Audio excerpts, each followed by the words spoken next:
টি-20 বিশ্বকাপের সেমিফাইনালের কথা মনে আছে? প্রথমবার বিশ্বমঞ্চে সেরা চারে উঠে ইতিহাস গড়া আফগানিস্তান স্বপ্ন দেখছিল ফাইনালের, কিন্তু সব অর্জন কর্পূরের মতো বাতাসে ভেসে গিয়েছিল দক্ষিণ আফ্রিকার কাছে মাত্র 56 রানে অল আউট হয়ে। ত্রিনিদাদ অ্যান্ড টোবাগোতে 9 উইকেটে ওই হারের প্রায় 3 মাস পর আবার দেখা হলো দক্ষিণ আফ্রিকার সঙ্গে। এবার ওয়ানডেতে প্রথমবার দ্বিপাক্ষিক সিরিজে মুখোমুখি দুই দল। বুধবার শারজায় 50 ওভারের ক্রিকেটে 6 উইকেটে জিতে সেই হারের শোধ তুলে নিয়ে ইতিহাস গড়ল আফগানিস্তান। সর্বশেষ টি-20 বিশ্বকাপে ফাইনাল খেলেছে দক্ষিণ আফ্রিকা। অল্পের জন্য সেবার শিরোপা হাতছাড়া হয় এইডেন মার্করামের দলের। সেই দক্ষিণ আফ্রিকাকে এবার ওয়ানডেতে ধরাশায়ী করল আফগানিস্তান। শারজায় অনুষ্ঠিত সিরিজের প্রথম ওয়ানডেতে প্রোটিয়াদের পাত্তাই দেয়নি আফগানরা।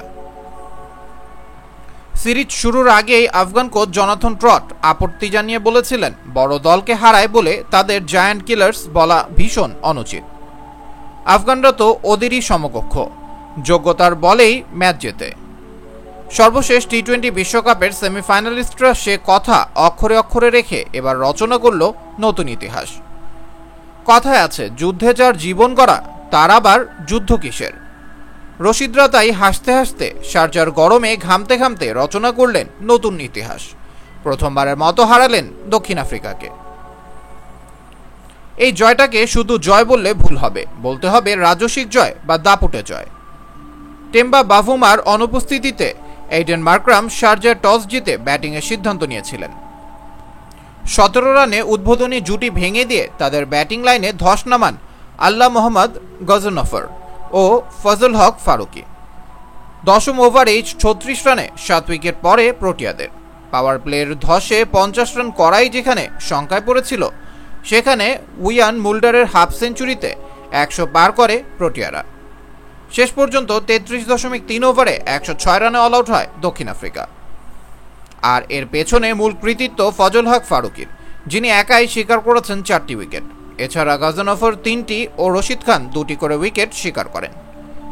জবাবে ঐতিহাসিক জয়ের দিনে রানের খাতা খুলতে পারেননি রহমানুল্লাহ গুরবাজ। নরবরে ব্যাটিং প্রদর্শন করে 26 বলে 8 রান করে সাজঘরে ফেরেন রহমত শাহ। এরপর রিয়াজ হাসান ও অধিনায়ক হাশমতুল্লাহ শহীদি দুজনেই 16 রান করে সাজঘরে ফিরলে 60 রানে 4 উইকেট হারায় আফগানরা। তবে দাপুটে জয় তুলে নিতে ভুল করেনি এশিয়ার জায়ান্ট হয়ে ওঠা দলটি। আজমতুল্লাহ ওমরজাই 25 ও গুলবাদন নাইব 34 রানে অপরাজিত থেকে দলকে জিতিয়ে মাঠ ছাড়েন। 24টি ওভার ও 6 উইকেট হাতে রেখে দাপুটে জয় তুলে নেয় আফগানিস্তান। এর আগে ওয়ানডেতে দক্ষিণ আফ্রিকা ও আফগানিস্তানের দেখা হয়েছিল গত 2টি বিশ্বকাপে। 2019 সালে 9 উইকেটে এবং 2023 সালে 5 উইকেটে জিতেছিল প্রোটিয়ারা। তৃতীয়বারে এসে আফগানদের কাছে হারের তিক্ত স্বাদ পেতে হলো তাদেরকে। এদিকে 3 ম্যাচের সিরিজে 1-0 এগিয়ে থেকে শুক্রবার দক্ষিণ আফ্রিকার মুখোমুখি হবে আফগানিস্তান। আর 22 সেপ্টেম্বর অনুষ্ঠিত হবে সিরিজের শেষ ম্যাচ।